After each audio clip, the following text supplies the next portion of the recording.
अधिकाऱ्यांच्या या दैनंदिन याच्यामध्ये प्राप्त होतच असतात, परंतु प्रशासनाचं देखील कामकाज या ठिकाणी अव्याहतपणे चालू आहे. परंतु या ठिकाणी सांगायला आवडेल की आमच्या विविध कामांपैकी वाळू हा एक विषय आहे.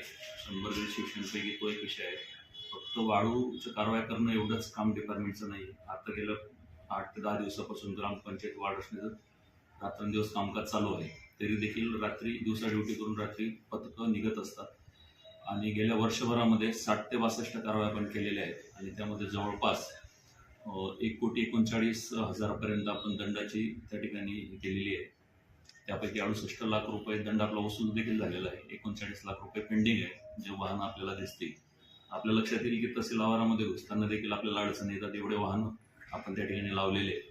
कारवाई चालूच आहेत, परंतु तालुक्याचं क्षेत्रफळ मोठं असल्यामुळे कोणत्या ना कोणत्या भागामध्ये आपलं गौणखनिज चोरी हे चालूच आहे. हे तेवढंच खरं आहे. परंतु डिसेंबर महिन्यामध्ये माननीय जिल्हाधिकारी महोदयांनी RTO विभाग, पोलीस विभाग व महसूल विभाग यांची जॉईंट बैठक घेतलेली होती. त्या ठिकाणी त्यांना सर्वांना कारवाईचे आश्वासनं देखील आणि आदेश देखील दिलेले आहेत.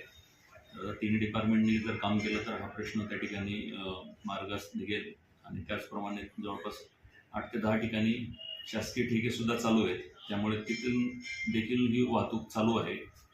त्यामुळे ती चोरटीच वाहतूक असेल असं म्हणता येत नाही आणि जिथं चोरटी वाहतूक चालू आहे त्या ठिकाणी कारवाई आमच्या मोठ्या प्रमाणावर चालू आहेत आणि चालूच आहे. ते आमचं दैनंदिन कामकाजच आहे.